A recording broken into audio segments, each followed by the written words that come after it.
You can give it up one more time for Kings United. How exciting were they? By the way, this has got to be the coolest afternoon crowd I've ever witnessed. I love the whistles and the clap. It keeps going all through. Yeah. I'll tell you something a little formally about this breathtaking performance, ladies and gentlemen. Of course, Kings United. They recently won NBC's World of Dance and are one of the many inspiring stories from the universe of YouTube. Started as a small dance group from Vasai in Maharashtra, the Kings learned these killer dance moves off YouTube to put India on a world map. Every day, millions of Indians use our digital platforms to seek help and get inspired in their moments of need. It's always been our pursuit to bring their true potential and the true potential of the internet live to as many people as we can. Good afternoon and welcome to the most exciting edition of Google for India 2019. I'm Manasi Scott and it's an honor to present this afternoon's proceedings to you. To build on this momentum and showcase our commitment to helpfulness, I would now like to welcome on stage Vikas Agnihotri, Country Director, India Sales at Google, with a huge round of applause. Good afternoon, everyone, and welcome to the 5th edition of Google for India. We appreciate your taking the time out to be with us here today. We had an incredible morning session with a packed audience where we shared a number of our new launches, bringing the internet alive for 1 billion Indians. I want to take the next few minutes to recap the morning session, just because some of our guests were not able to join us. With over 460 million monthly active internet users and 390 million active smartphone users, India is truly making big strides in becoming a digitally connected nation. India's digital transformation story is incredibly inspiring, and we respect the opportunity that we have as Google to contribute to this story. But even today, more than half of the nation is not online. Access is still a challenge, and many of the products and solutions do not cater to their needs. After completing our project of bringing high-speed Wi-Fi connectivity across 400 railway stations, with G-Station, we are continuing to bring public Wi-Fi to thousands of public buildings and spaces across the big cities. And today, we announced a partnership with BSNL to bring high-speed public Wi-Fi to villages in Maharashtra, Gujarat, and Bihar, places that have never experienced free Wi-Fi before and where the impact of better access could be profound. We also announced an initiative to help the millions of Indians who are still on feature phones. In partnership with Vodafone Idea, we launched a toll-free phone line powered by the Google Assistant that will enable people to call a single number free of charge and get answers to their queries, just like you and I get from the Google Assistant. Improving access to the internet is just the first step. We also need to make it relevant with the information that the Indians need in the languages that Indians speak. Voice and online video are becoming the biggest unlock to the education barrier for people to get on the internet.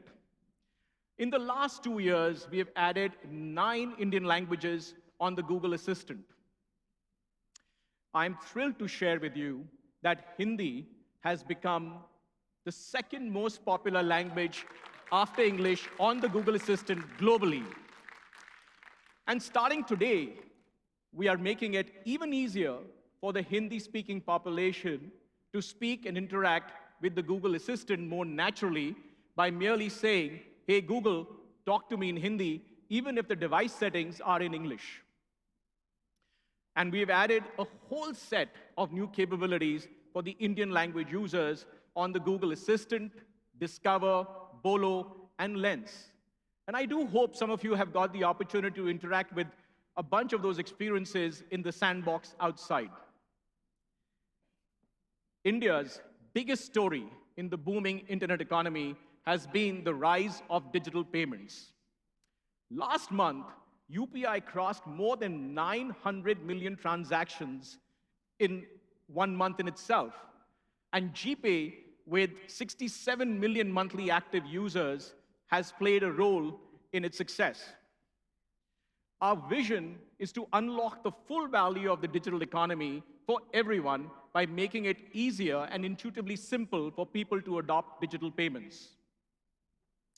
And because we know that small businesses are the lifeblood of the Indian economy, we launched this morning Google Pay for Business, a brand new app giving merchants a free, simple, and secure way to adopt digital payments.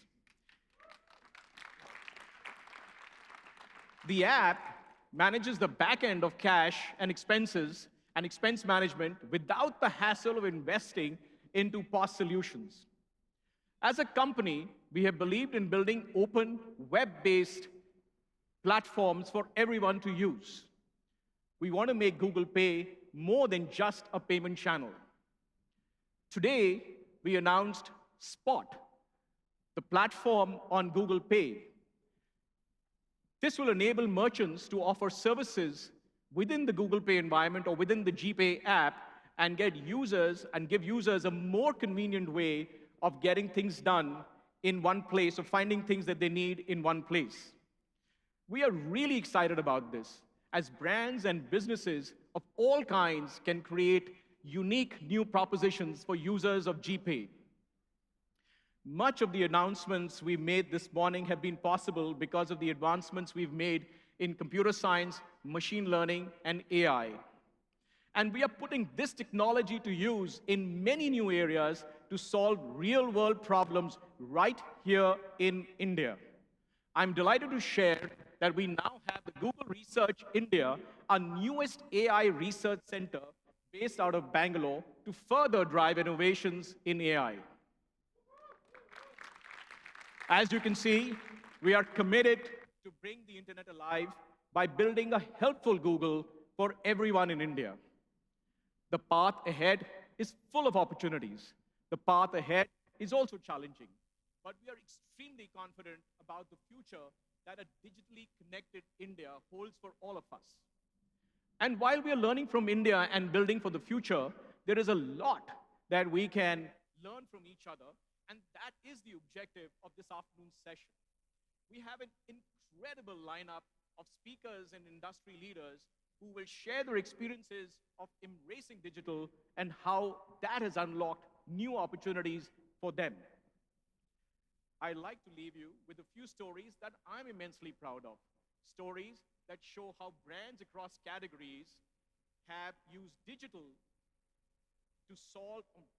smartly to solve for their business goals for both online and offline use cases. Thank you.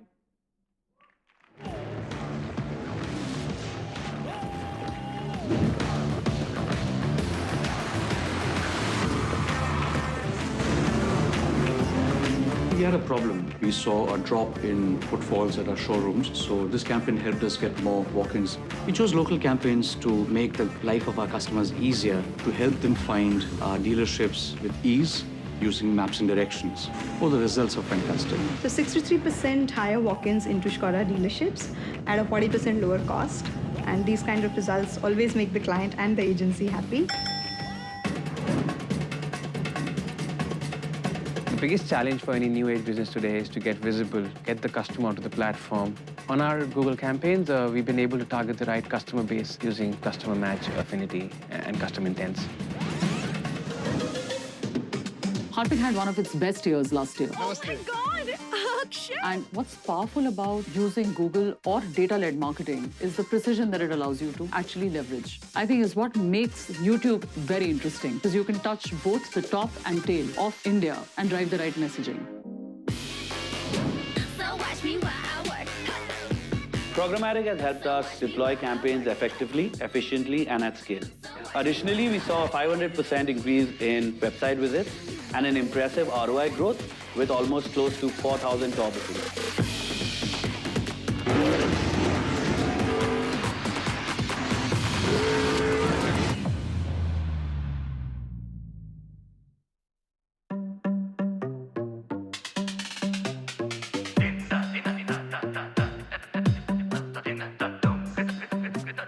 Thank you, Vikas. It's truly great to see how Google's numerous initiatives are changing lives for the better for millions of people across India. But I'm sure there's one question, perhaps many, that each and every one of us have thought about at least once in our lives between our everyday shenanigans. Yes, it's privacy. To be a responsible advertiser, we must have respect for consumers' data at the core of everything we do. So without further ado, I would like to invite Simon Khan, Chief Marketing Officer of Google APAC, to share his views on the future of advertising in a privacy-conscious world. With a round of applause. Thank you. Good afternoon, and thank you for joining us here today. As the world increasingly digitizes, consumers, businesses, and governments are asking important questions about the implications and impact of this shift. Now, one key area of focus is data privacy and security. If you were here this morning, you would have heard several references to data privacy and security, including from the government minister. And all of our businesses now, all of us here in the room, have the ability to collect more information about our customers and from our customers than ever before. Our customers, and I think all of us individually, want to know that this data is being used responsibly and it's being safeguarded. Now, data-driven marketing and advertising, which is something as a CMO is very close to my heart, provides enormous potential for us to deliver real value to customers by providing highly personalized offers in the right time and in the right context. However, we need to develop frameworks that balance between privacy and personalization. And we need to communicate more effectively to all of our customers about our data privacy practices and principles. So what I'd like to do is just share with you how we at Google think about privacy and personalization. In the early days, starting from the beginning with just the search engine, Google has always been about providing helpful products and services to our customers, every day for everyone. We seek to address and answer the big questions, but also help people throughout their daily lives. And in the early days, Larry, one of our co-founders, would ask a question that was simple yet quite important when he was presented with a new product idea. Is this something that you would use once or twice a day? We call this the Toothbrush Test. So if it passed, if we could definitively say that this is a product that was going to be part of somebody's daily life, was going to be helpful for them, then it was able to move forward in our product development. So to this day, it's still a critical litmus test in our product development process. And from our humble beginnings in search, we use this test to ensure that we make the right products that help you throughout the day. From finding the right restaurant based on a craving, from getting the fastest route home after a long day at work, and perhaps most importantly, getting real-time cricket scores. Now, we have billions of users across a wide range of products. And the data that these users provide to us and produce when they're using these products help us to improve their experience in using them. So for example, Search Autocomplete. Search Autocomplete makes predictions about what searches users are putting in. It actually speeds up the process to get to the answer that you're looking for. Now, in addition to using location or your search history, we actually examine all searches that happen across Google to understand common searches or trending searches. So in this example, you see that in India, users often, when they're searching for mobile phones, want to look at it by price point. So we're suggesting in autocomplete different price points. YouTube, of course, also does this. It recommends videos based on watch history, the popularity, and of course, your previously liked videos. So this happens to be my recommended page. And as you can see, YouTube knows that I like to watch cooking shows and talk shows, and it knows that I'm even a secret Taylor Swift fan. Now, of course, search results get better and more relevant with additional data, such as location information. I live in Singapore, and if I search for kaya in Singapore, I get coconut jam, a delicious treat. But if I'm here in India and I search for kaya, I get a skincare clinic. Now, both answers are right and wrong. They're right if I tell Google where I am, so they can provide the most relevant answer at that time. But of course, they're clearly quite different. All of these personalized experiences were made better and more helpful because of the data that I shared. But I think this raises a question for all of us about how we protect our privacy while also getting personalized assistance. And within the industry, there's a giant debate about the balance between personalization and privacy.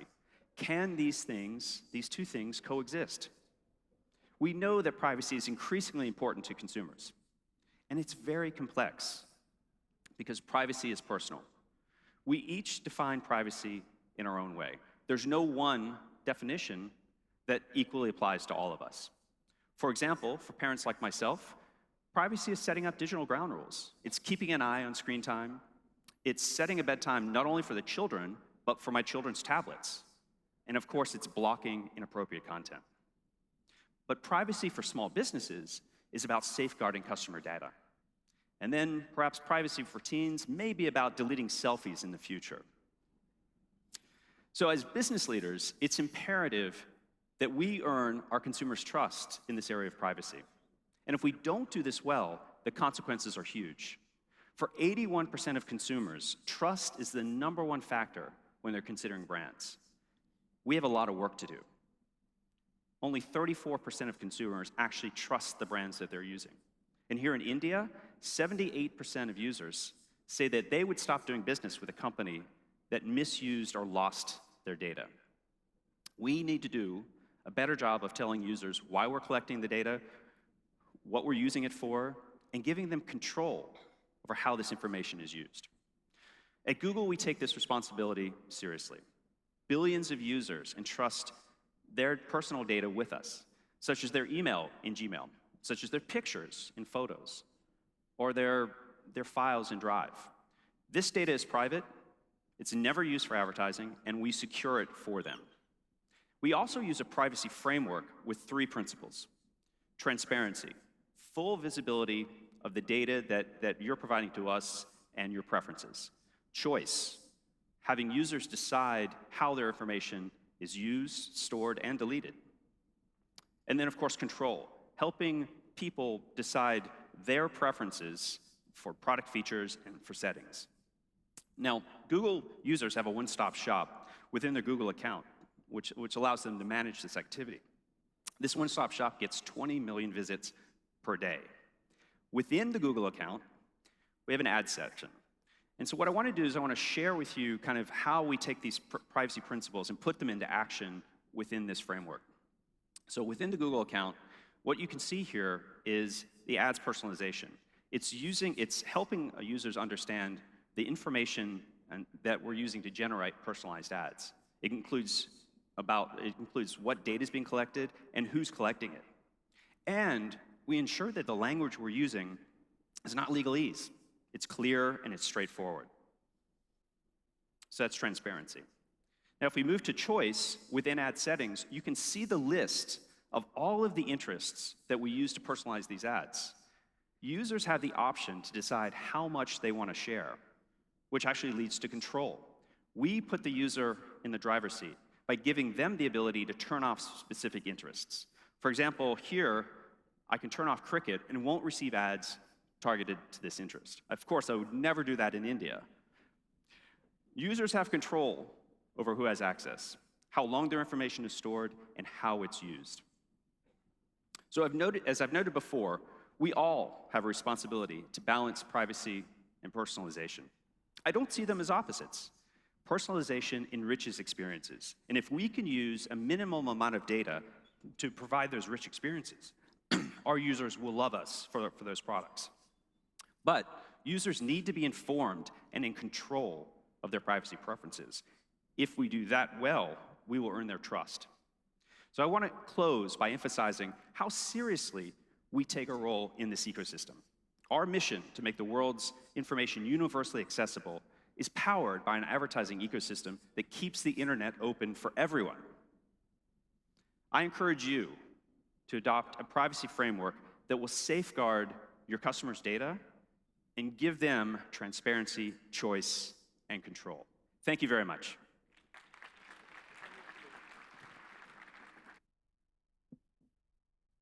Thank you so much, Mr. Khan. That was truly insightful. As our consumers evolve at the speed of light, their expectations from brands like us also change at a rapid pace. Consumers demand information in the palm of their hands, which brings into prominence a digital-first world that is continuously growing. So how are businesses adapting to this change? What does it take to digitize the enterprise and truly deliver the best of advertising to our users? To answer these questions, I would like to invite onto stage Steve King, COO, Publicis Groupe, and CEO, Publicis Media, for a fireside chat with Scott Beaumont, President, Google Asia Pacific. Steve King is a regular presenter at industry forums and was also named to Adweek's Power List in 2018, 2017, and 2016. Ladies and gentlemen, one more time, please give it up for Steve King and Scott Beaumont. Well, good afternoon, everyone. It's great to be here, and thanks to Steve for joining.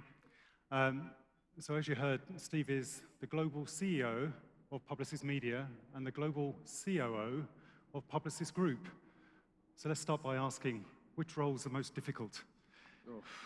Well, they're both pretty tricky.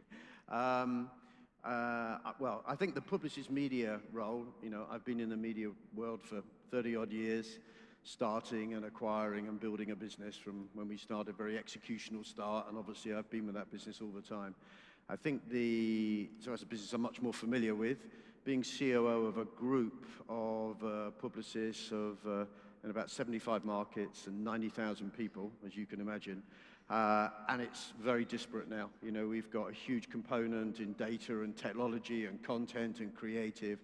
And as you know, we are trying to make the transition from let's say, a traditional legacy holding company into what we've called a platform company, of which you probably can teach us a lot. So I would say they're both very challenging, exhilarating roles. The COO role is the one which is probably more focus on at the moment. So talk a little bit more then about that transition from a holding company to a platform company. And how do you go about that? How do you begin to think about what the building blocks are? Well, first of all, it's a pretty audacious thing to say that we're going to change an organization, as you'll know.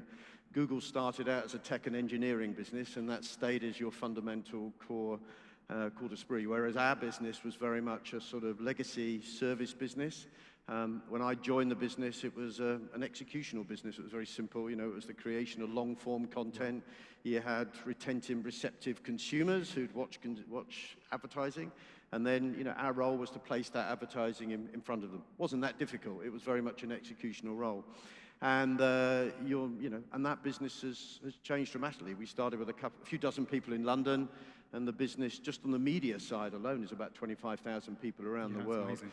But, what we've recognized, if we're going to make that step change from being a service business, and I think everybody here will recognize the challenging is in service industries, whether you're in a travel agents or employment agents or any of those type of companies, your technology is disintermediating that service.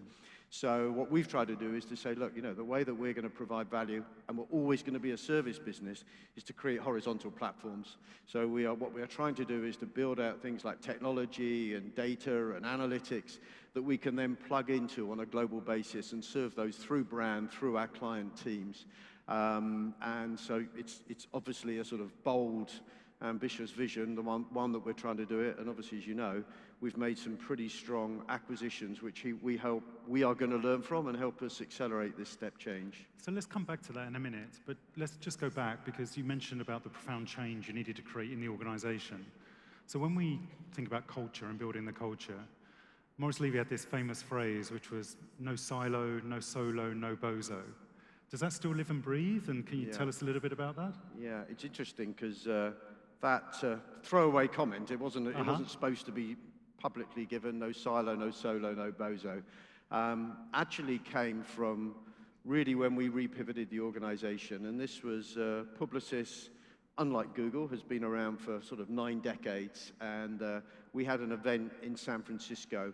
And we invited lots of our brand leaders, and I was running one part of the media organization, and we had the head of one of the creative agencies, Leo Burnett and Publicis, but we were very disaggregated.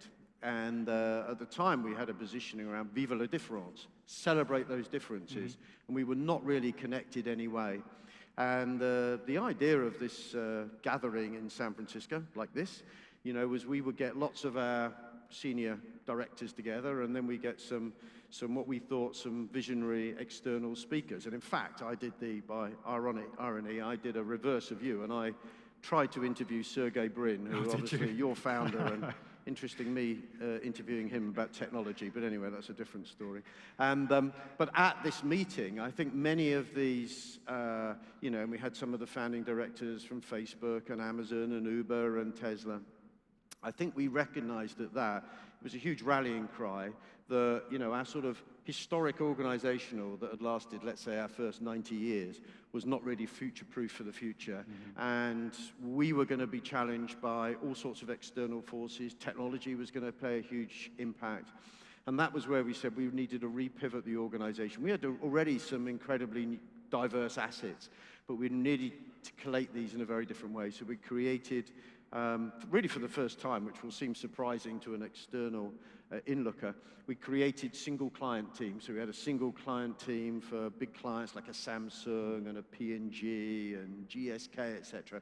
And their job is to try and bring together all these different assets and capabilities. And it was a new hybrid role. So we weren't going through a media funnel or a silo or a creative silo. We were trying to break those silos down. And then we realized, and that phrase, no silo, no solo, no bozo, was really the behavioral change that we recognized into the company. So just worrying about a narrow P&L, we had to change that and make a step change, really to try and think about how could we bring things together. And as everybody here could imagine, that is not a step change that is made easily. No, people don't always embrace change. Many people, including me, had worked in a narrow, siloed P&L organization. And trying to break those down, and for example, we, you know, I can tell you, in the first year of Publicis Media, which was created out of that gathering in 2015, it was created in the latter half of 2016. In the US, we probably had something like 100 disparate P&Ls, so we could manage the business under what we collated as through acquisitions and mergers. And we really created one single P&L in order to create that fluidity of talent and thinking and ideas and technology, so we could create a much more fluid organization. I'm obviously simplifying that journey, but it was a huge change that it's never going to finish. What I like about that, though, is you've been through a change that when you go and speak to clients about how they adopt the digital age, the connected age, you've actually walked the walk and actually lived through a lot of cultural change that they may have to live through as well. Let's go back to the acquisitions you mentioned. So Sapient a few years ago, Epsilon very recently.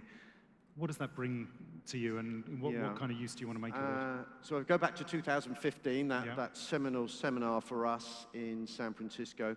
We had literally just acquired Sapient, and if you'd have asked us, most of our people at that time, I don't think people knew what it was. It was a very disparate business to ours. It was one where they were helping clients. It was a technology-based business. It was more akin, I think, probably to your organization, is most of their key relationships were with CIOs and CTOs, whereas our core business was generally through CMOs.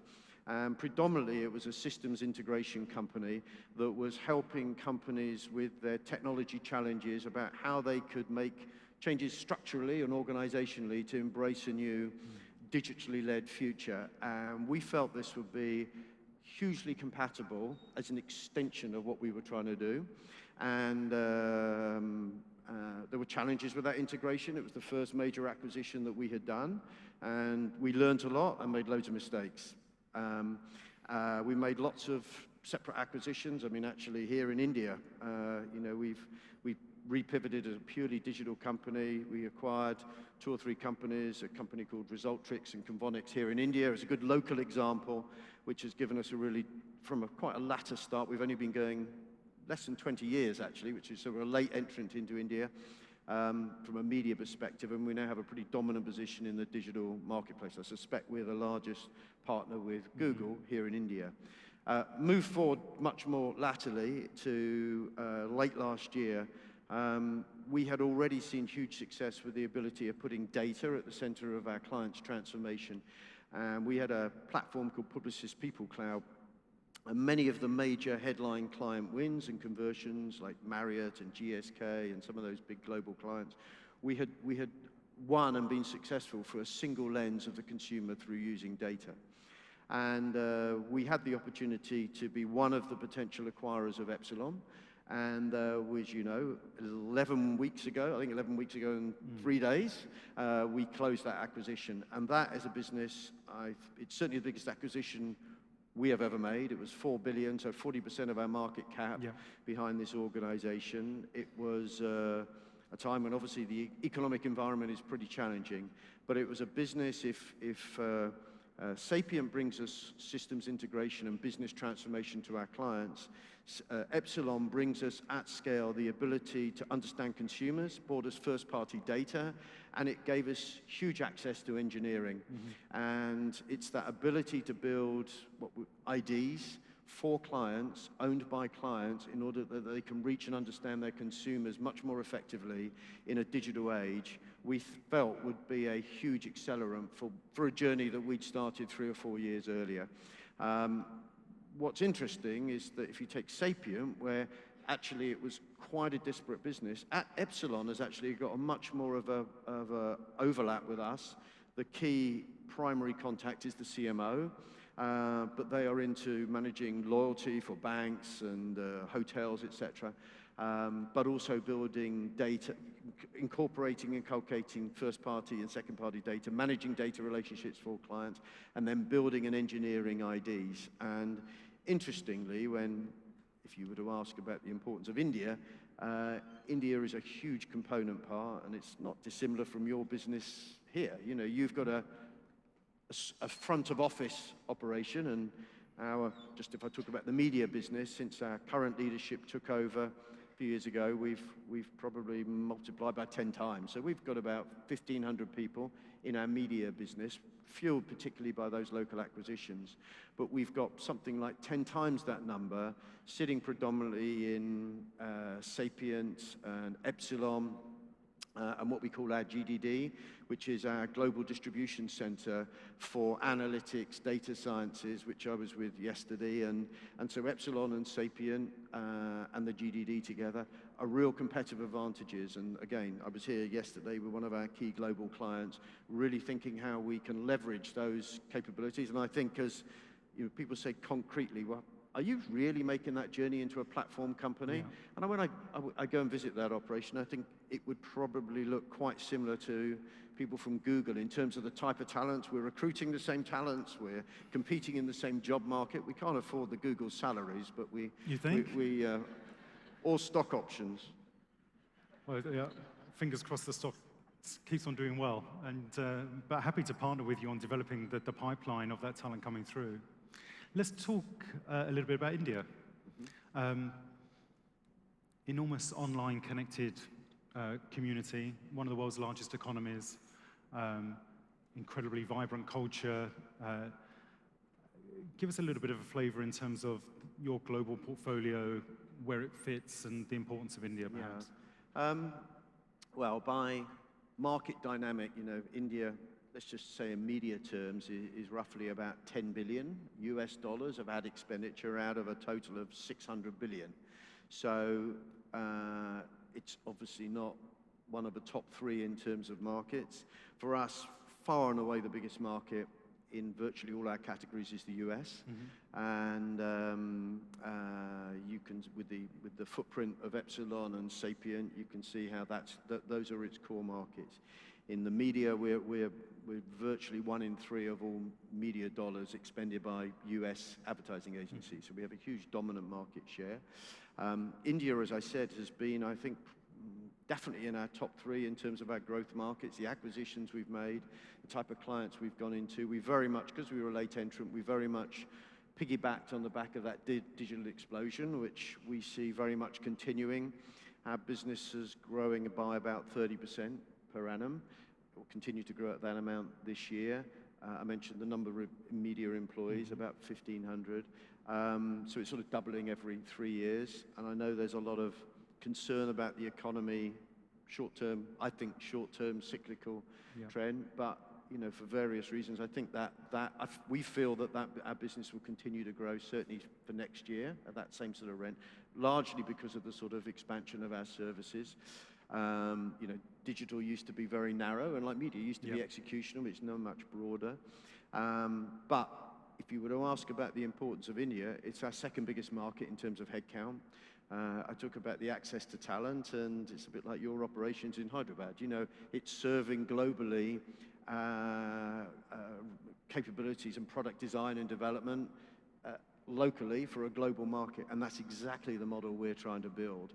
And that reliance and capability extension here is something that I think is a competitive advantage, the access of educated talent in varying areas that you can put together as teams. There is, apart from the small issue of time difference, there is no reason why we're not going to expand that as our business scales. And as we become less of an executional business and much more of a data and technology-driven business, I think we're going to be relying on India much more, both from local business growth and in terms of multi-market product design and development. Yeah, so that sounds very similar too. We were talking this morning about some innovation that we developed for India specifically, and that has a value in its own right, but then that scales actually to other countries around the world. You know, develop here because of the ingenuity, because of the quality of the computer science, and then work out a way to scale it elsewhere. Very good. That was a lot of information in a short space of time. Thank you very much for taking us on that journey. Thank you. And give us a little bit of insight into this incredible dual role you have. Thank you. The scope is fascinating. Please join me in thanking Steve for his time today. Thank you. Thank you so much. Thank you. Pleasure. Thank you.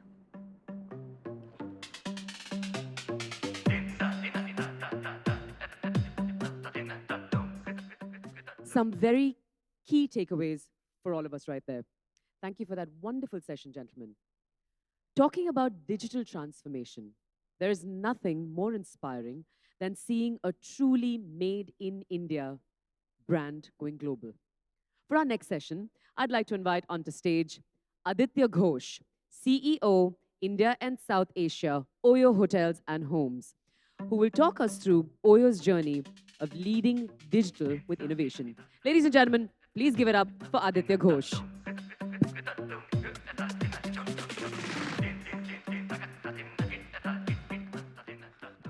Hi, good afternoon. My name is Aditya. I lead the Oyo business in India and South Asia.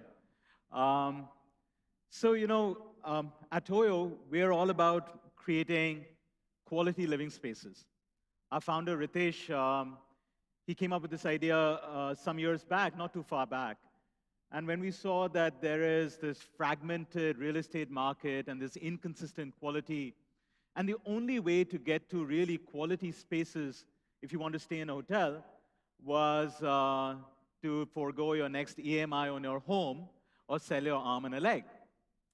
So that's the fundamental problem that we are trying to solve, not just in India, but all around the world with what we're doing at Oyo.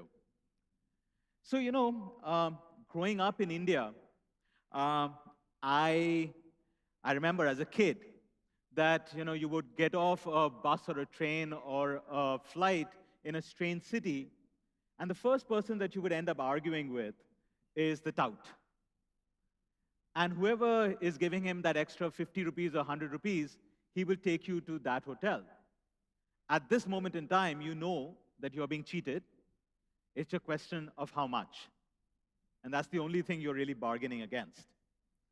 And then you land up at this hotel, and depending on what clothes you're wearing, or what bags you're carrying, or whether you have kids with you or elderly parents, the tariff of that hotel can go anywhere between 500 rupees to 5,000 rupees. And then you get to that hotel room, and every family, including mine, had a standard operating procedure. So someone would go lift the bed cover to see if the linen is clean. Somebody will go see if the fan is working. Somebody will go and see whether the television is on. And now I'm going to date myself. I don't know how many of you are aware of something called an immersion rod. So you would check whether the immersion rod is working or not. Okay? Many of you are too young to remember what that is. It was an invitation to being electrocuted, by the way, but anyway. So now, suppose you're unhappy with that hotel room. You know what you're going to do? You're going to go back and argue with the same person who cheated you in the first place. So in the last 6 years, what this red and white sign has done is that now, when you land up in a strange city, you don't have to ask anybody where your hotel room is. You don't have to bargain with anybody to know what the tariff is. You know what are the 5 or 6 things you're going to get.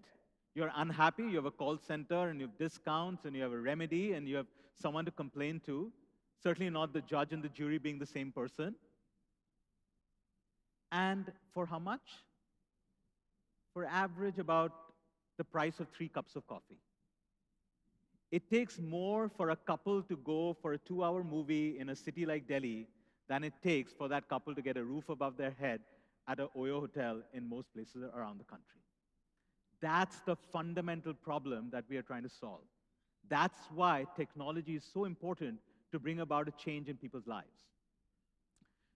So, where we started 6 years back with one hotel in Gurgaon, not too far from here, today, we are 1 million keys around the world, in 80 countries around the world, and we have 23,000 hotels around the world. And by the way, let me bust a myth. Oyo is not an aggregator. It is not an e-commerce company. It is not a marketplace. We actually operate and run those hotels and the quality and the pricing and the revenue management just like any other hotel company that you would see. So, back in March this year, in less than 6 years, we became the 7th largest branded hotel chain in the world. Good news, but I've got some better news. In 90 days, we became the 3rd largest branded hotel chain in the world. And counting. So that's because everybody, we believe, Ritesh believes, everybody deserves a chic, well-designed, consistent, safe, secure place without having to spend an arm and a leg on it. So today, just to give you a sense of scale, we are 19 times the size in India. We're 19 times the size of our nearest competitor, the 2nd largest player in India.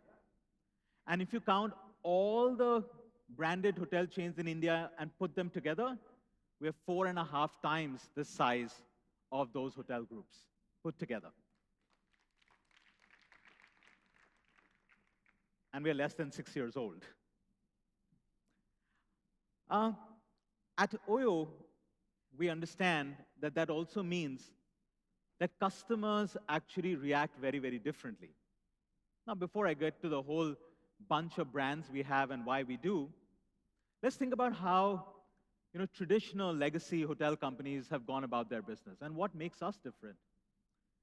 Traditional hotel companies would go to a new city, and what they would do is they will look for a good piece of land. And that's rare, and there are few and far between. So you go and buy that piece of land, and then to create the efficiency of scale, you've got to build a very, very large hotel on that piece of land. Now, remember, you're really far away from the center of the city, so you've got to make it really, really fancy so that people can use that as a destination, and you've got to drive people 10 kilometers to come to that hotel.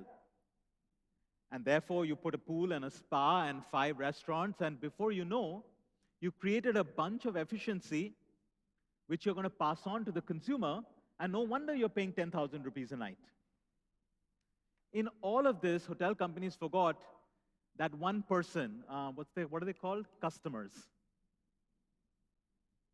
So you know what we did? We said, you know what, we're going to take the customer, put that person in the center, and build a whole business around it. So if the customer needs to come to an event at the Jawaharlal Nehru Stadium, we don't want the customer to drive 10 kilometers. We want the customer to stay somewhere close by and not pay 10,000 rupees and have a safe and secure, clean and hygienic, affordable hotel room at a convenient location. That's all we're about. Those are the 4 things that we are trying to do at all points of time. And then that allows us to also understand that customers behave very differently when they're traveling for different reasons. Unlike the business where I came from before this, where we had one brand, when the guy flies from Delhi to Bombay, he has a certain expectation. He wants to get there in 2 hours, on time, with your bag safely. But when that same customer travels to Bombay and has to choose a hotel, depending on whether you're traveling alone or with your kids or with your friends, whether you're traveling on work, whether you're traveling on holiday, whether you're going to stay there for a couple of days or they're going to stay there for 5 days or a month, you're going to choose different types of hotels. The same customer behaves very differently and chooses different types of hotels depending on his reason to travel and who he is traveling with. And therefore, we see that as an opportunity to create brands of sizable scale for each one of these customer segments and needs, all the way from our most affordable brands like Spot On and Oyo Rooms, up to our millennial-focused brand like a Collectiono, to our executive stays brand called Silver Keys, to our business brand called Capitalo, or a mid-scale brand like Oyo Townhouse, or to even our holiday resorts like Palette Resorts. And last night, literally less than 24 hours back, our 700-room hotel in Las Vegas just went up with a new Oyo signage. So we woke up to those images this morning, which was great, which was awesome. Now that basically means that we cannot do this thing alone. We need partners who really understand these needs of ours. Because our needs, our priorities are, one, to really go deep in India. We're in over 500 cities today. We operate hotels in over 500 cities today. It used to be 280 8 months back in December. We added 300 cities in the last 8 months. And by the way, we are not a delivery company. We're actually going out there, building that hotel, transforming that hotel, running that hotel, and the customer experience, we own that customer experience, right? So we have to go into tier 2, tier 3 India. Second, we need to leverage our own direct channels because we want our customers to experience what Oyo really is. And we want guests, as we are an early stage company and we're growing really, really fast, we want millions of Indians to get to know us. Now that creates a split personality at Oyo. Actually, we have a 2x2. We actually have a 2x2 personality. On one hand, we're a tech-driven company at heart, but we're a hospitality business. On one hand, we're a 6-year-old baby, but also the 3rd largest in the world. And that's something that each one of us Oyopreneurs have to really get comfortable with when we are conducting our business. And therefore, each one of our partners really need to understand these very unique needs of Oyo. And that's where Google comes in. And the partner who understood these various needs and came together with us as one team was Google. I'll give you 3. The Googlers are clapping. Go ahead. Go for it. This is your moment. This is that marketing pitch. All right, then. I earned my bottle of water. So I'll give you 3 examples of how this worked really well for us. So, much like Asia, India is a mobile-first nation. But actually, what we've discovered is, in a lot of cases, India is actually a mobile-only nation. And the reason for that is, the number of customers who are coming in and experiencing a product or a service on the mobile for the first time is on a mobile. Second, the prices have crashed of a mobile phone. And the third, the access charges of getting to mobile internet has dramatically dropped too. If you see the last 20 years, the number of subscribers of broadband internet subscribers have kind of remained flat. But you look at the same curve for mobile internet subscribers, and it's a hockey stick. So it's very, very important to have a very robust and very sharp mobile strategy. So here's what we did. Well, first, we started off with the usual. Well, not exactly the typical. Like, we did not go start spending big, television ads and putting them in every newspaper or every news channel. But we did the, usual progressive web app. We got 7 million unique monthly visitors, and we saw a 2.2x rise in our web conversion. But, we're a hungry company. We're not happy with all of this, so we need more. So we started working with Google, and for the first time, we took that next step to TWA, which is Trusted Web Activity.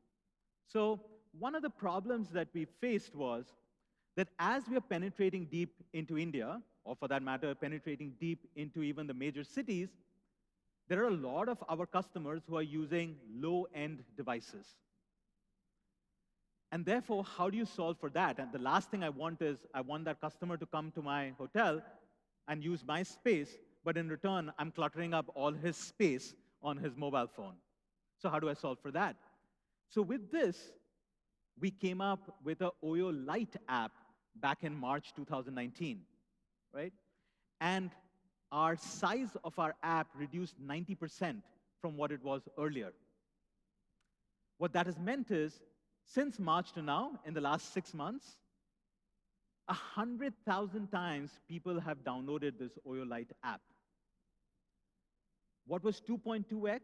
We've now seen a 2.5x increase in our user retention, and we have seen a 2.5x increase in our conversion.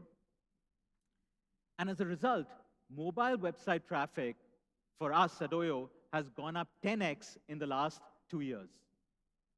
So you can really see how this went out there and solved a real problem that we were facing.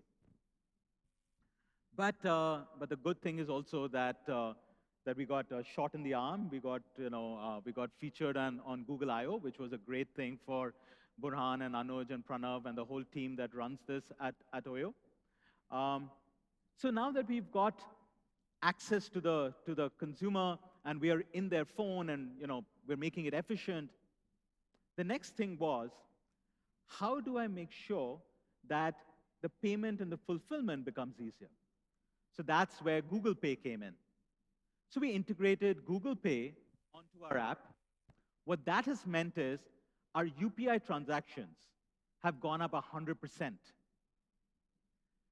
Now, I firmly believe that India is on this firm path to digitization of payments. And we could see that dramatic improvement in how this Google Pay app started working for us. So today, 40% of all our wallet and UPI transactions are happening on Google Pay. And it's also meant a 34%, second bottle of water. It's also meant that there's also been a 34% increase in our unique Oyo users. Now that we've got, we're in your phone, and we are also, made it easy for you to download and pay, the next thing was, how do we make sure that you're coming to our hotel and not going to anyone else? So the problem set that we have to solve for is, once somebody searches on the search window for a hotel, how do they, through the same platform, get to our hotel and experience it straight away? That's where we were, for the first time, integrated all our hotel inventory onto the Google My Business platform. So today, Google My Business, the largest hotel inventory in the country comes from Oyo. Or for that matter, as we go global, the largest hotel inventory in the world soon will come from Oyo.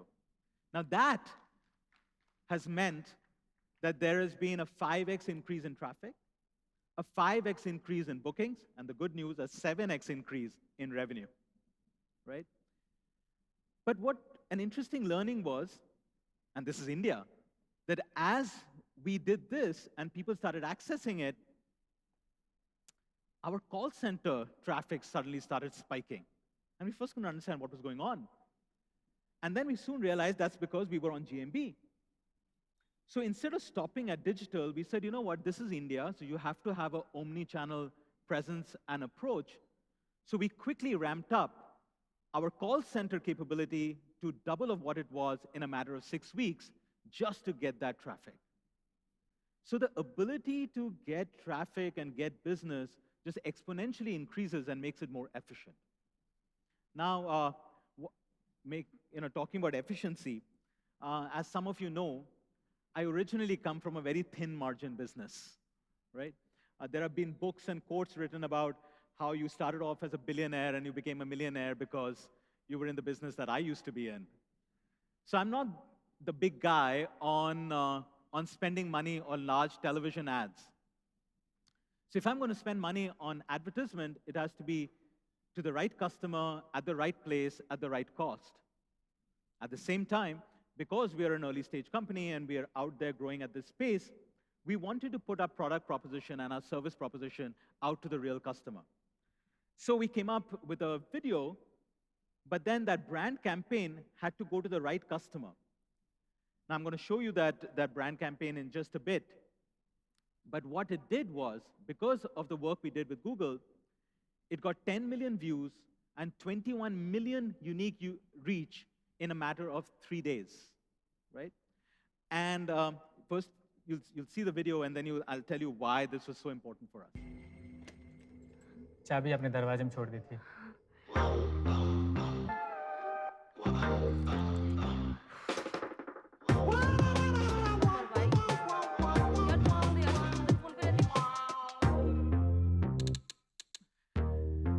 So one of the things we stand for is being safe and secure. And as we go about, building these hotels, that's going to be one of our core promises, and we had to get it out. But this allowed us to get it out to the right audience at the right place at the right cost. Now, in India, as Vikas was saying earlier in the afternoon, there are 460 million online users.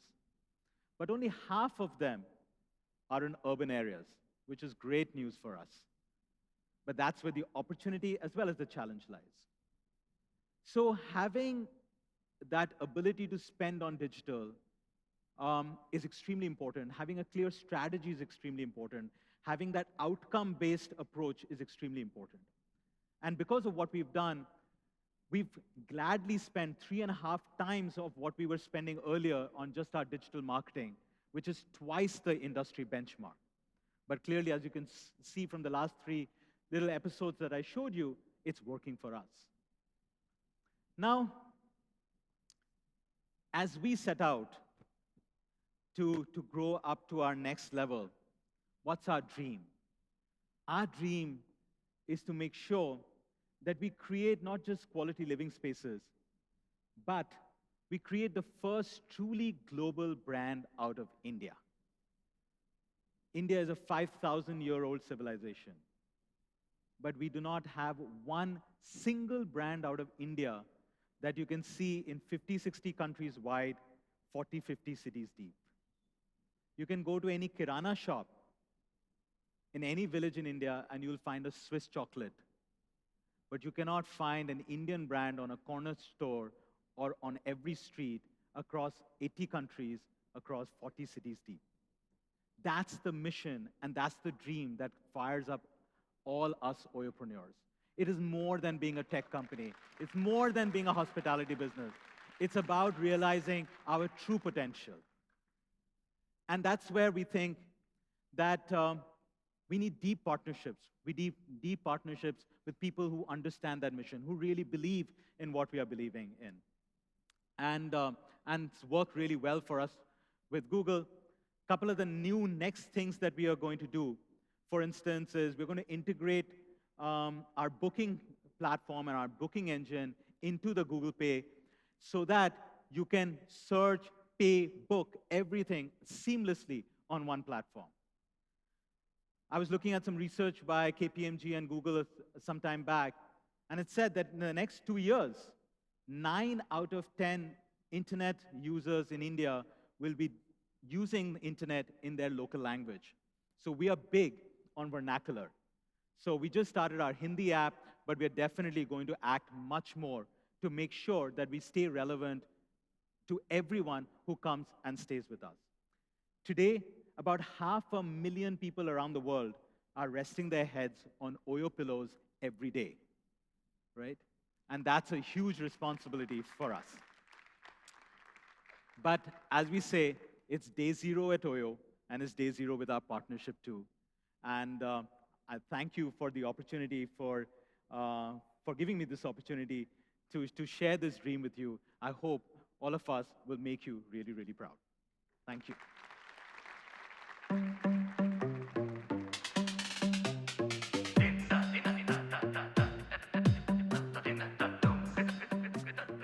Thank you, Aditya. We wish you the absolute best in your pursuit to become the world's largest hospitality chain. Ladies and gentlemen, time to spruce up the stage with some creative juices flowing, sprinkled with a little bit of flavor of machine learning. Please welcome onto stage our next speaker. I love that clapping before I've even announced it. Come on, we can keep it going. Yeah, that's the spirit.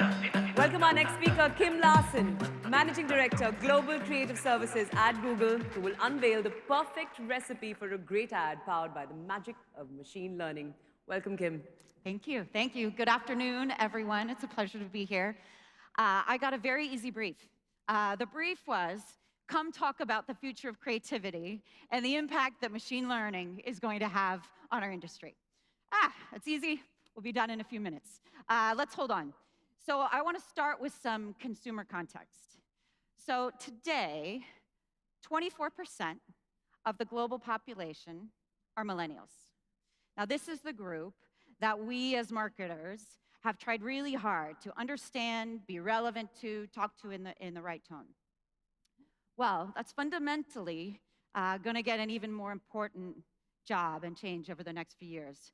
So fast forward, 5 years from now, by 2025, millennials will be 70% of India's population or younger. 70%. That's even slightly higher than the global average, which is 68%. So let that sink in for a while. Think about that. These are digital natives. This is what they grew up with. They fundamentally consume media differently than you and I. And so the imperative is that they demand a very different approach. So what does this mean for advertising? The good news is the job to be done, as we talk about in our industry, it's still the same. Number one, great ads have to capture attention, and that's getting harder and harder every day. Number two, they have to drive action. They've got to result in some action for you and me, for us, to drive the businesses that we need to drive. So that's where the change comes in. Behind me, I have what I would call the recipe. And this is the recipe that we've all followed for years and years. The very linear, traditional way that we went about making ads. So you start with an insight, and a really good insight can actually become a springboard to an idea. That idea gets rigorous production applied against it. And then afterwards, you apply the media, you ship it, and there you've got a stellar advert. That's not how it works anymore. The recipe has changed pretty dramatically.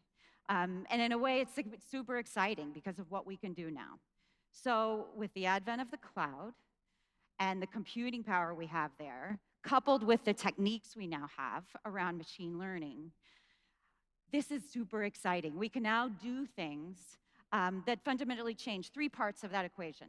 It changes the way we approach insights, it changes the way we approach production, and it changes the way we approach media.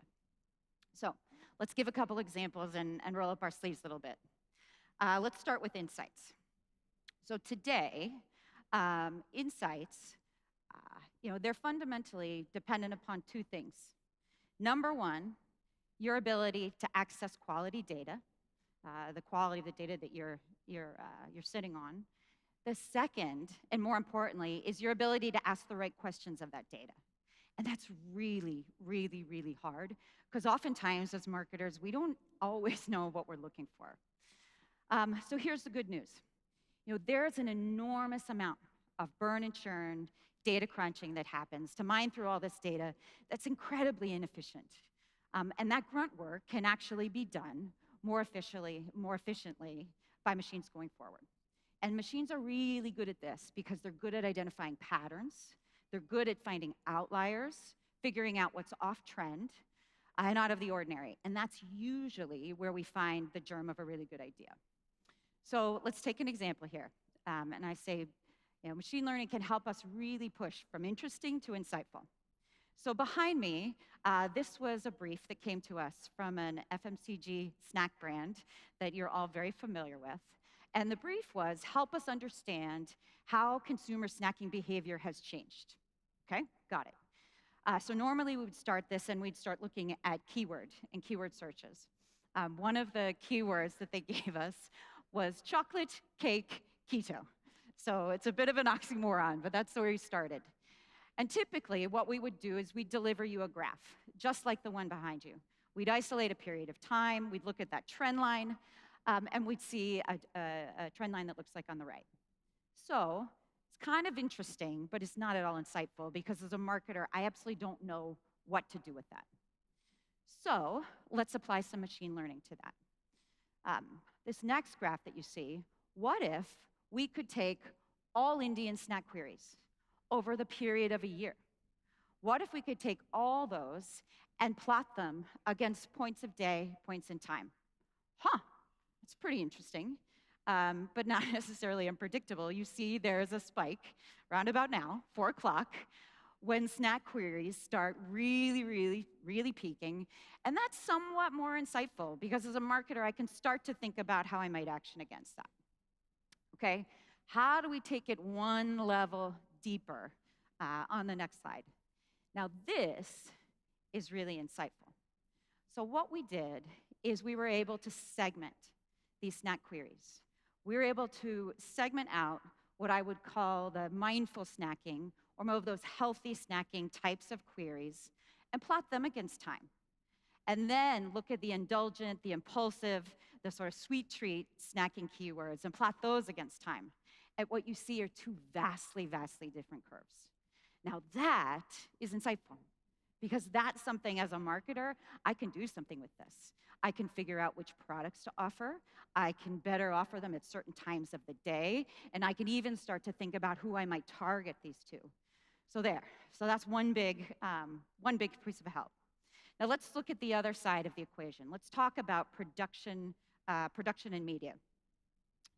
So there's a lot of pain points that we hear from you. We hear from you all the time. And the good news is that just like insights, machines can help take out a lot of the grunt work that it takes today to build ads. So one of the questions we often get is around how do we minimize production costs, particularly as everyone is pushing into short-form video. So this is an example from HDFC Bank. It was for the recent World Cup custom offer. And we started with a display asset. So on the left-hand side, that's a standard display asset. What we were able to do, though, is we were able to animate that, add voiceover, add call to action, and essentially create a short-form video out of a display asset. So let's take a look. Score runs on your every spend using HDFC Bank credit card and win a free holiday to England for 2. Only few days left. Shop more to score more now. So this campaign performed really, really well. It had a best-in-class ad recall lift. And the lesson here is that you don't necessarily have to go shoot every single ad that you need. There was no new footage that was shot for this. This completely happened in the background. And hopefully that will save you time, that will save you money. And you can think about that as a potential savings. Another question, and I would say this is probably the question I get first and foremost from every marketer and agency that we work with. How much personalization do I need? How many ads do I need to reach a really diverse array of customers in a crazy market, crazy diverse market like this? So this is an ad. It was for Cadbury Fuse. It was here in the market. The campaign was called "Don't Go Too Far for Hunger." And what we can do is, as long as we understand your targets, we can actually automate the multiplication of these ads against targets. We can add graphics. We can change the call to action. And this all happens through a back-end content management system that your intelligence, your agency intelligence, we power that to create the huge variety of ads. Now, this example is particularly extreme. They created 92,000 versions of this ad. 92,000. 92,000. We could not do that as humans. We couldn't afford to do that. We couldn't take the time to do that. And what's important to understand is the hypothesis when we run this is that we're not actually sure which ads are going to perform the best, and that's okay. But we work closely with you and your media agency to optimize like crazy on the go so that we're putting money behind the best performing ones and we're pulling money out of the ones that don't perform as well. So again, tremendous results for this. As I said, 92,000 pieces of dynamic creative were created. The production and creative agency estimated that about 99% of time was saved and cost saved on this. Most importantly, it performed. It had 2x the increase in ad recall and 3x in favorability over previous display campaigns. Now that tells you personalization works. So you ask, I ignored the elephant in the room, and that's ideas. What about ideas? How important are they in this ecosystem? You guys, they are critically, critically important. Great ideas are always going to be effectiveness multipliers. That's never going to change. I think what's more exciting is now we have the tools to really amplify and accelerate those best ideas. And so we've asked ourselves a couple questions. What will machines be able to do in the future, and hypothesize around this? And I'll tell you, for all of you agency folks out there, you do not need to worry. Think about what you do best. So could machine learning take the seedlings, the germ of an idea, and often make that big mental leap that it takes to get to that idea? Like, no time soon. Are they going to be able to create a story arc and that anticipation, that unexpected surprise? No, they're not going to be able to do that. And finally, are they going to be able to take create that emotional connection that you know and you feel when you see a really good ad? And no, they're not going to be able to do that. So there's business for all of us for a long time. I want to show you one. I've had so much fun immersing myself in the ads of this market. They are some of the most humorous and engaging ads I've seen around the world.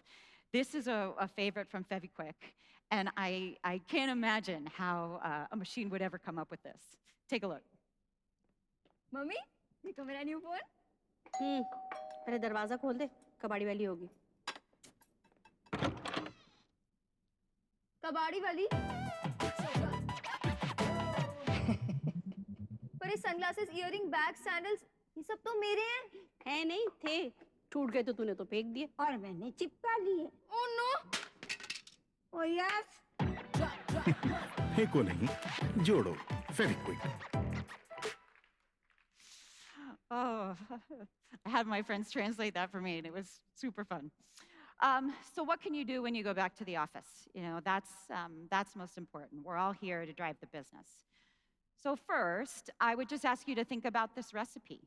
I'd surmise that this might be a step or a leap for some of you, but I want to assure you that you are not alone. Everybody feels this way, and we're absolutely in this together. More practically, I would say 3 things. You've got to sort through the data that you have. You've got to figure out, identify those gaps in consumer understanding, and then look for areas. Think about I'd call low-level kinds of tasks that you and your teams are doing, and look for opportunities to automate. That's super critical. The second thing is, once you've got those gaps in your consumer understanding and your learning agenda, and I can't stress this enough, you've got to set a test and learn program. You've got to do that. And we are committed. I mean, we will share best practices all day long, but you have to practice. You know, you got to learn. This is new muscle memory for all of us, and it takes practice. So commit to ruthlessly prioritizing and make sure you learn something new with absolutely every campaign you launch. Finally, you've got to lean on us. We're your partners. We're here with you with this. It will be a wild journey, and I thank you very much.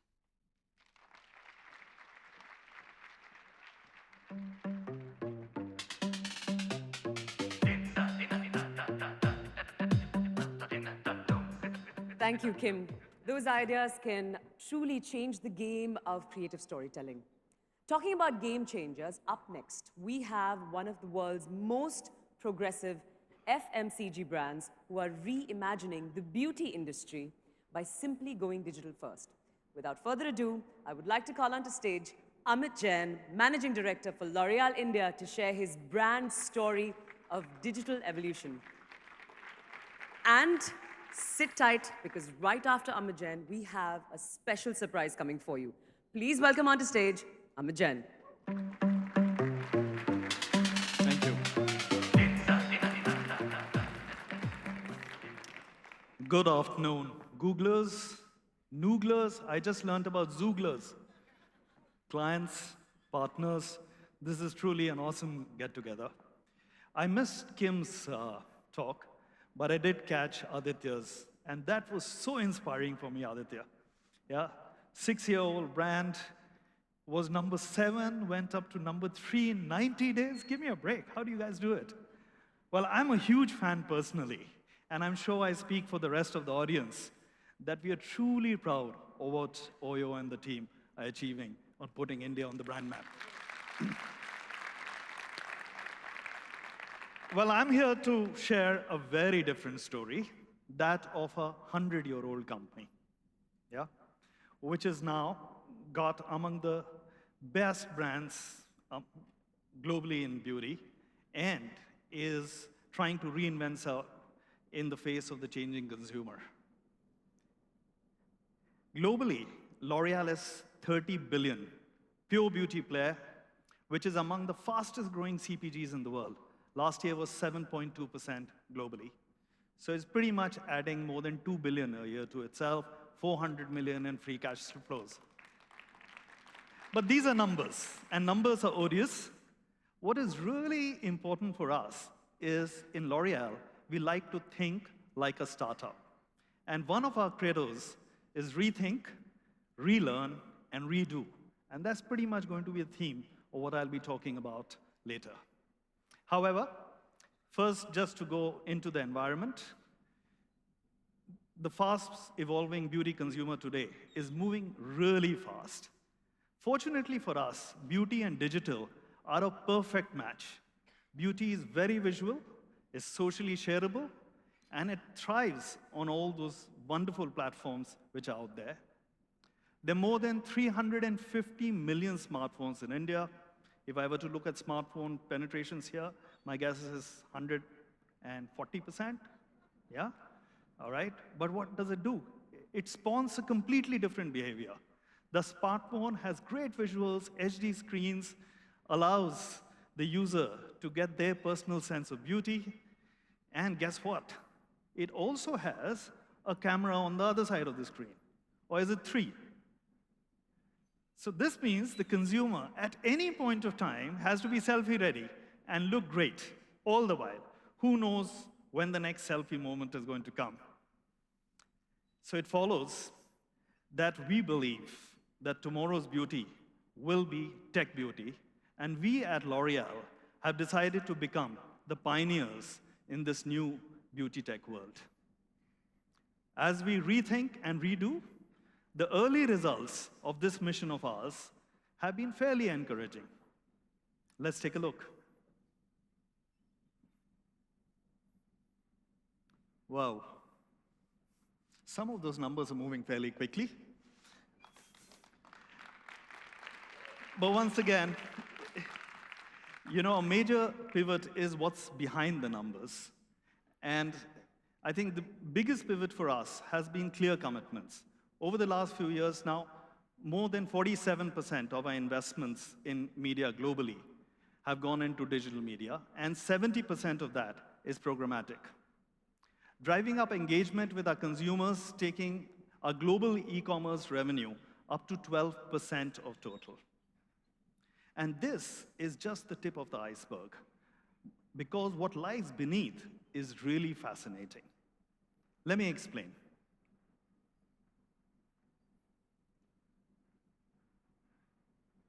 So this is complete sci-fi. Personally, it took me a while to understand what this visual is doing in a digital presentation. But like any other industrial revolution, digital transformation required us to scale up our production through digital factories. Website factories, e-commerce factories for great consumer experience, data factories, where we are crawling up to more than 50,000 data sources in real time to optimize our business performance, content factories with more than 1 million pieces of unique digital content being created every year. And that is what is really helping us optimize our business performance. However, like any other investment, it means putting productivity and return on investment at the heart of everything we do, digitally or otherwise. Data and AI are being used to optimize and automate processes from insight mining, demand forecasting, media buying, and pretty much all things digital. You know, the stats are on the screen. The most important part of the digital transformation which L'Oréal is trying to go through is talent, expertise, and new ways of working. This requires serious commitment.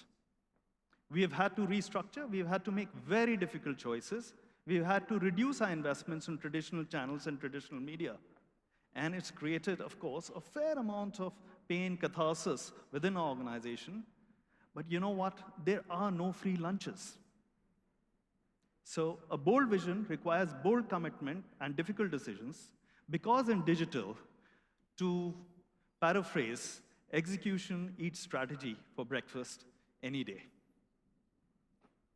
But so much for big Gyan.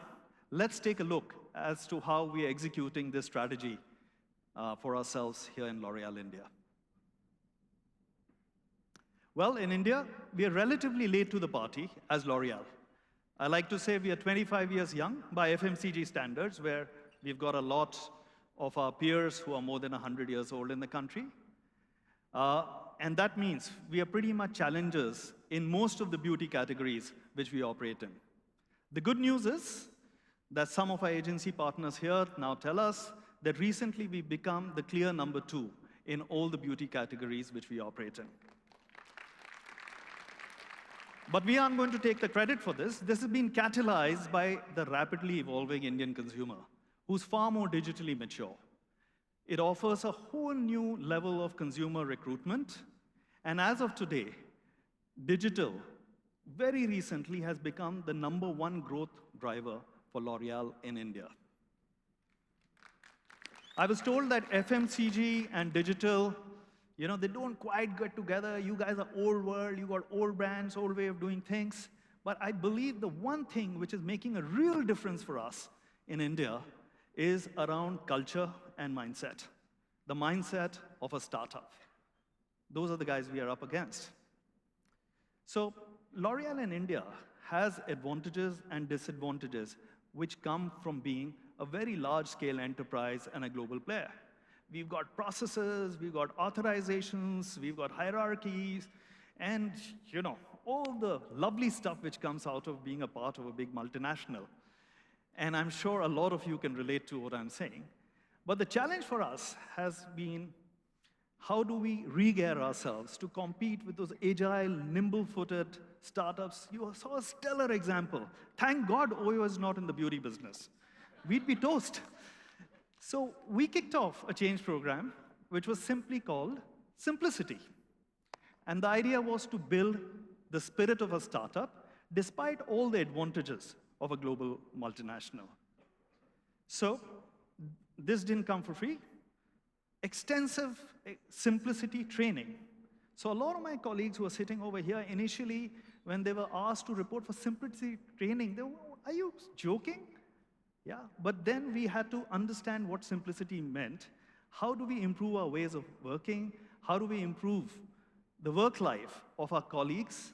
And very, very important, give them the feeling that they indeed have the entrepreneurial energy and empowerment to do what is right. So just to give you a few examples, teams are no longer a part of functions, divisions, and whatever other moniker you want. Teams are around projects, they're around opportunities. They very quickly come together around an opportunity.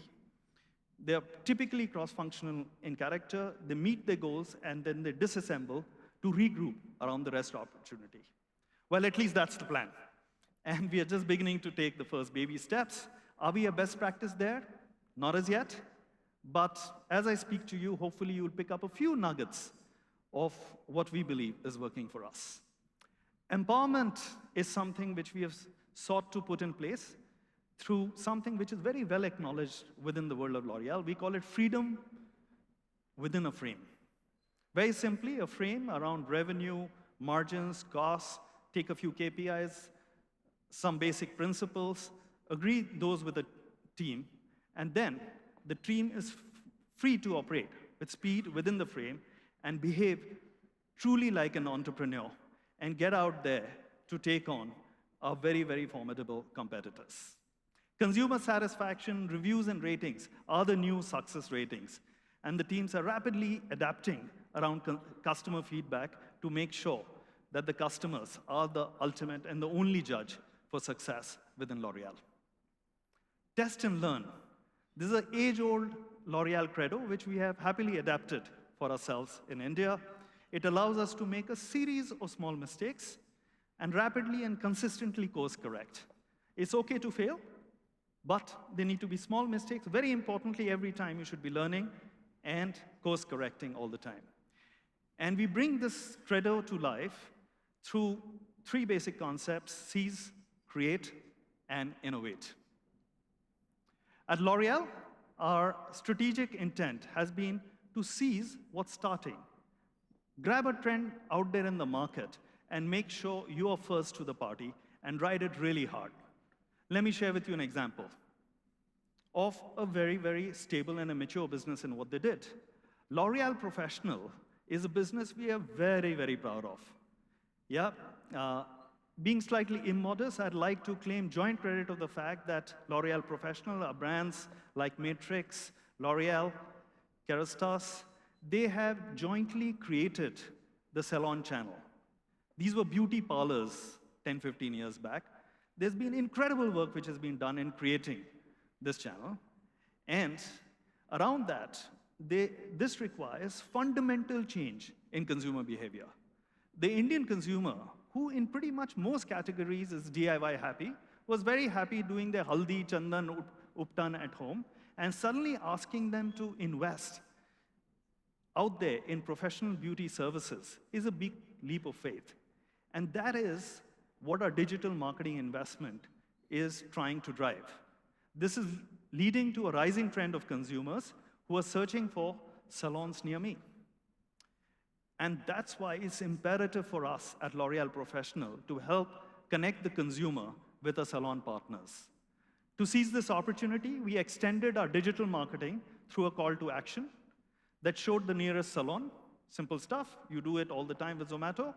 Provide an option to call and book an appointment online. That's important. And measure the footfalls at the salon.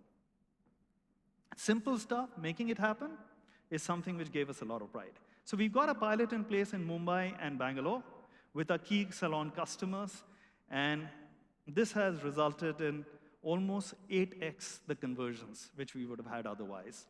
And now, of course, our partners would like to scale it up for the future. In fact, as I look around, I see some very interesting hair colors. Yeah, I see a brown, a burgundy.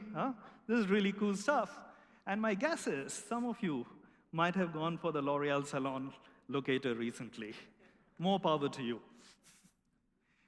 Well, we just heard Kim talk about machine learning and the future of creativity. Let's see how we at L'Oreal have tried to do our own little creative urge around that. So if content is important, today with the millennial, context is even more important.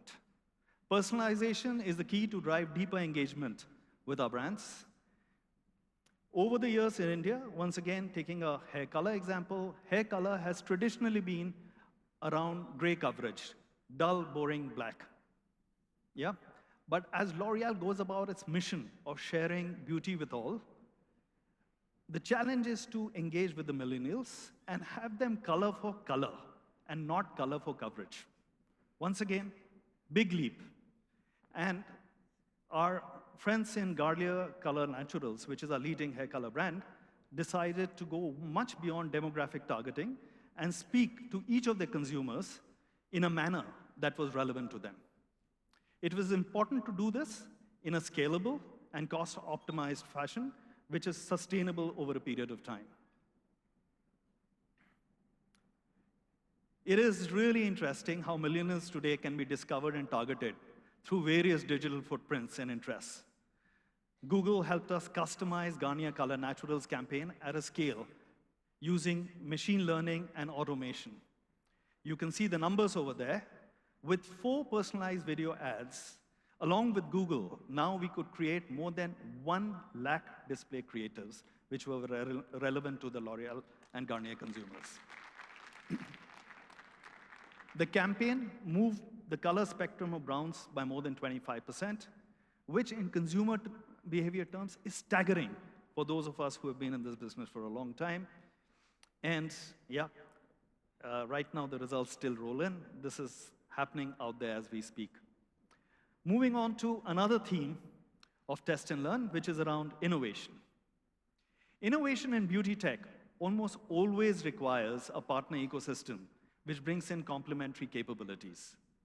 And innovation as an ecosystem means scouting for the best startups, the best technologies, the best entrepreneurs out there who are changing the face of the beauty industry and are partnering with us to co-create the future of beauty tech.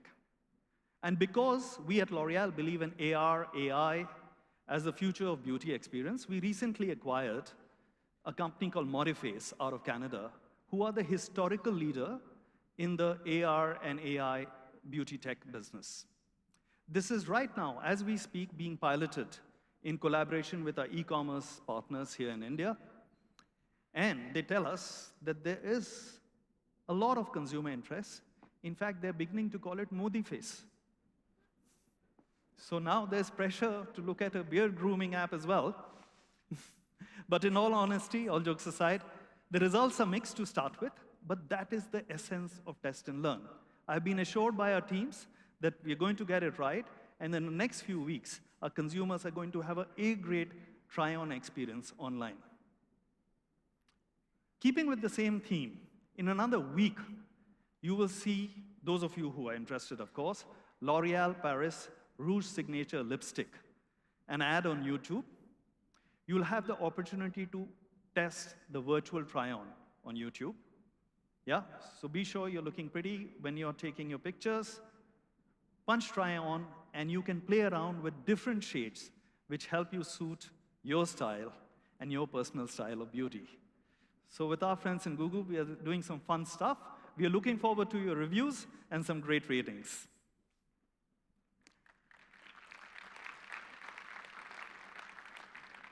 Well, thinking about what lies ahead, it's important that we never forget that digital transformation is a never-ending story, and it's playing in fast-forward mode.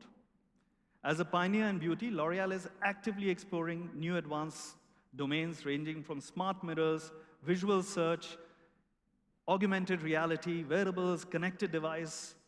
There's funky stuff like formulae personalization, mini production factories, second skin technologies. The list is endless.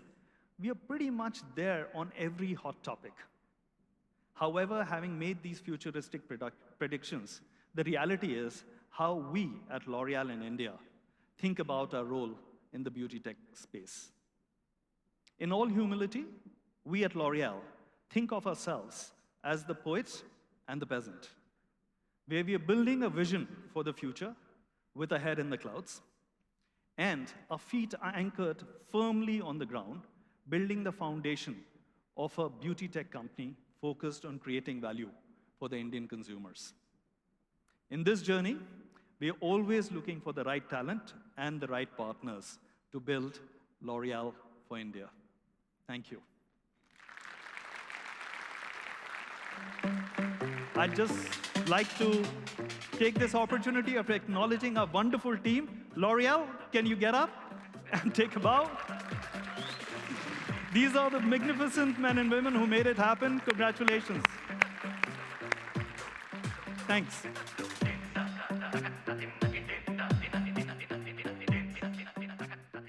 Thank you so much, Amit, for that thoughtful keynote.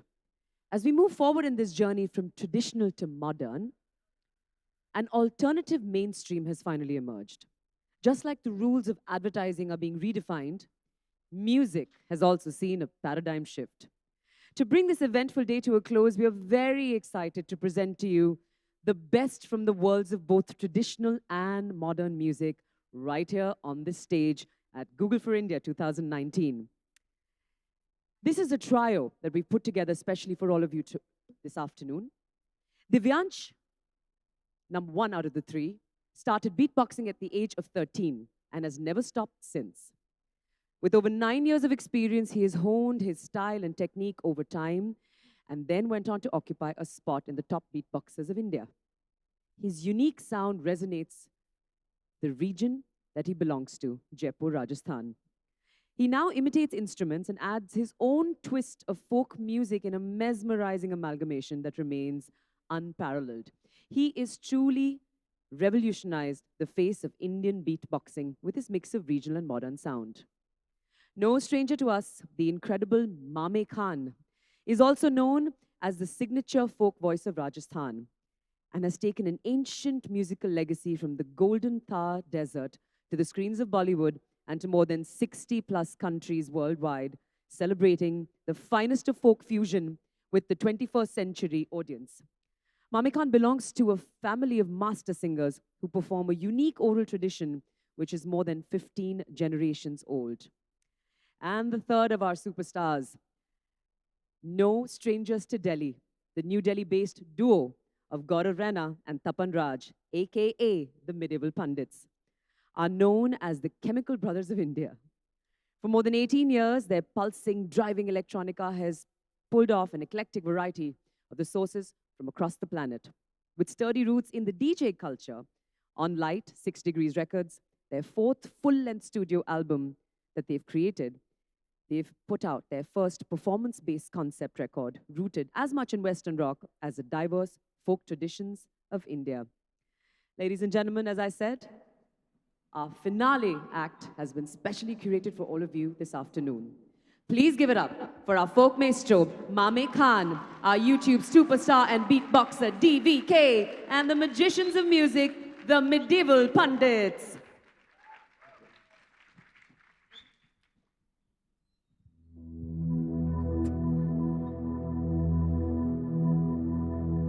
केसरिया बाल में आओ पधारो म्हारे जिदे कुरे पधारो मारे देश रे केसरिया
Avuni badhasho bharate.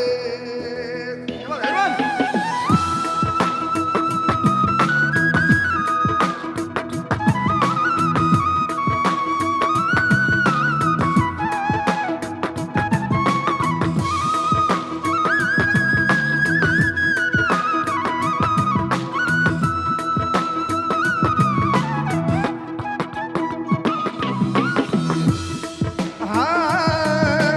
Kat dili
जी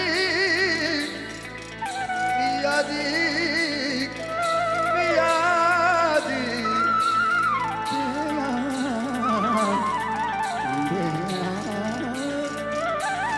पिया जी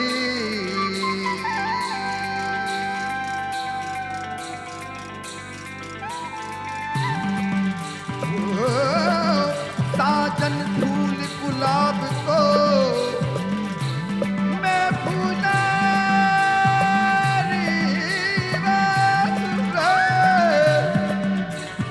साजन हारो काल दो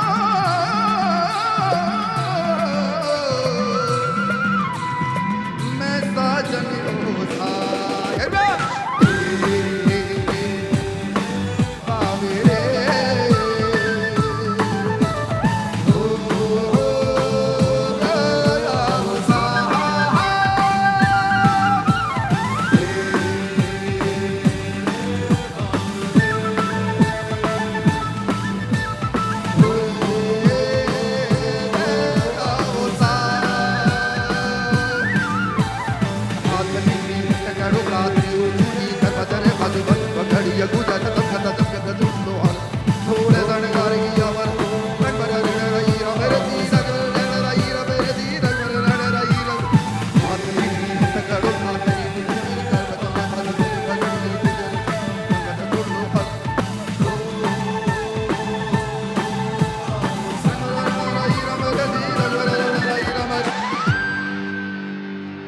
Thank you.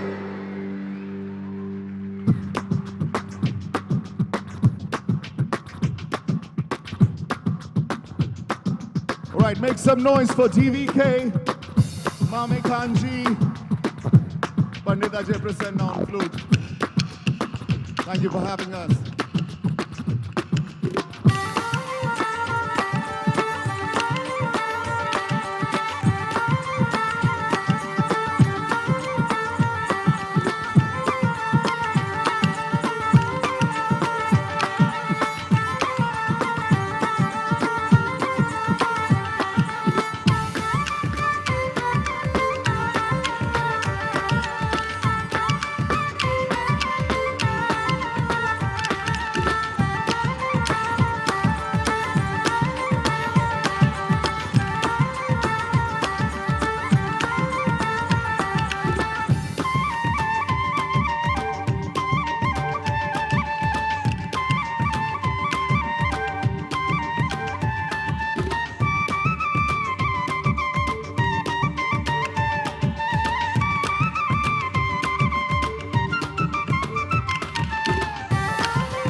मस्त दम झूले झूले मस्त मस्त दम झूले झूले मस्त मस्त दम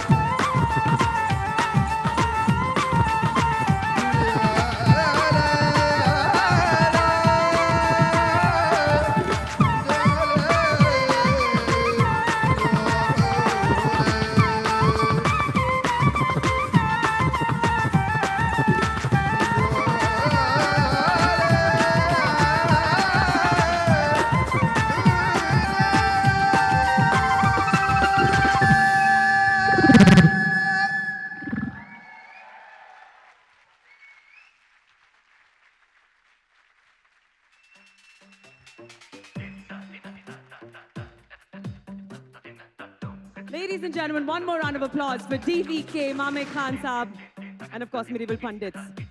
What a perfect ending to this day. You didn't expect that, did you? Thank you, everyone. And from all of us at Google, thank you for being here at Google for India 2019. I do hope you had a great time and are taking back some key learnings along with your teams today. I would request you all to provide your valuable feedback to us on the pods placed right outside at the pre-function area, and also join us for high tea. On behalf of Google, until next time, Manasi Scott wishing you all a very good evening ahead. Thank you. Bye-bye.